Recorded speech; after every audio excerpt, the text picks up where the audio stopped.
രണ്ടാമൂഴത്തിൽ മോഹൻലാലും മമ്മൂട്ടിയും ഉണ്ടോ? മമ്മൂട്ടിയും മോഹൻലാലും ആണോ ഭീമനാകുന്നത്? ഇതൊക്കെ ചർച്ചകളിൽ നിറഞ്ഞു നിന്നാണ്. കാരണം എം ഡിയുടെ ഏറ്റവും കൂടുതൽ ചിത്രങ്ങളിൽ നായകനായിരിക്കുന്ന മമ്മൂട്ടിയാണ്, മോഹൻലാലാണ് ഭീമനാണെന്ന് ഏകദേശം ഉറപ്പായിട്ട് പ്രൊജക്റ്റ് വരെ റെഡിയായതാണ്. ഇതൊക്കെ കാറ്റിപ്പറത്തിക്കൊണ്ടാണ് എം ഡിയുടെ മരണം നടന്നു. അതിനുശേഷം എം ഡിയുടെ മകൾ അശ്വതി ഇതിനെക്കുറിച്ച് വ്യക്തമായിട്ട് പറഞ്ഞു, ഈ സിനിമ ഒരു പാൻ ഇന്ത്യൻ രീതിയിലാണ് എടുക്കുന്നത്, ഒരു വേൾഡ് ക്ലാസ് മേക്കിംഗ് വേണം, ബിഗ് ബഡ്ജറ്റ് സിനിമയാണ്, സാധാരണ ഒരു മലയാള ചിത്രം ഒരുക്കുന്ന പോലെ ഒരു ചെറിയ ബഡ്ജറ്റിൽ ഒതുക്കാൻ പറ്റുന്ന ചിത്രമല്ല. അങ്ങനെ ഋഷഭ് ഷെട്ടിയാണ് ഇതിന്റെ സംവിധായകൻ എന്ന് ഉറപ്പിച്ചു. ഇന്ന് വന്ന റൂമേഴ്സ് അനുസരിച്ച്, സ്ട്രോങ് റൂമേഴ്സ് തന്നെ ആണെങ്കിലും ഇത് കറക്റ്റ് ആകാനാണ് ചാൻസ് കൂടുതൽ. ഋഷഭ് ഷെട്ടി തന്നെയാണ് സംവിധാനവും, ഭീമന്റെ റോളും ഋഷഭ് ഷെട്ടി തന്നെയാണ്. കാരണം അതിനുള്ള സൈസും ക്യാരക്ടറും ഒക്കെ ഉണ്ട്. പക്ഷെ അഭിനയത്തുകയിൽ മമ്മൂട്ടിയുടെയും മോഹൻലാലിന്റെയും ചിലപ്പം 100 പോലും ചിലപ്പോൾ ഋഷഭ് ഷെട്ടി വരണമെന്നില്ല.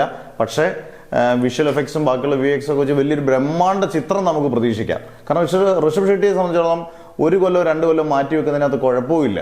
കാരണം മമ്മൂട്ടിയെ മോഹൻലാലാണെങ്കിൽ 1 കൊല്ലം 2 കൊല്ലം ഇത് മാറ്റി വെച്ച് ഇത്രയും ഒരു ബിഗ് ബഡ്ജറ്റ് പടത്തിന് വേണ്ടി മാറ്റി വെക്കണം. അത് നടക്കാനുള്ള സാധ്യത വളരെ കുറവാണ്. പക്ഷേ വീണ്ടും ഒരു പ്രതീക്ഷയുണ്ട്. ഇതിന്റെ കാസ്റ്റ് ആൻഡ് ക്രൂ ഒക്കെ ഇപ്പം പുറത്ത് വിടാൻ പോവുകയാണ് ഒഫീഷ്യലായിട്ട്. ഇതിനകത്ത് വലിയ വലിയ വേറെ ക്യാരക്ടേഴ്സും ഉണ്ട്. ഇപ്പം ദ്രോണർ, ദുര്യോധനൻ, ഇങ്ങനെയുള്ള ക്യാരക്ടേഴ്സ് വന്നാലും ഗംഭീരമായിരിക്കും ഇങ്ങനെയുള്ള സിനിമയിൽ. അത് മമ്മൂട്ടി മോഹൻലാലും ചെയ്യുവാണെങ്കിലും അടിപൊളിയായിരിക്കും എന്നുള്ള സംശയം വേണ്ട. എന്തായാലും നിങ്ങളുടെ കമന്റ്സ് ഇട്ടേക്കുക.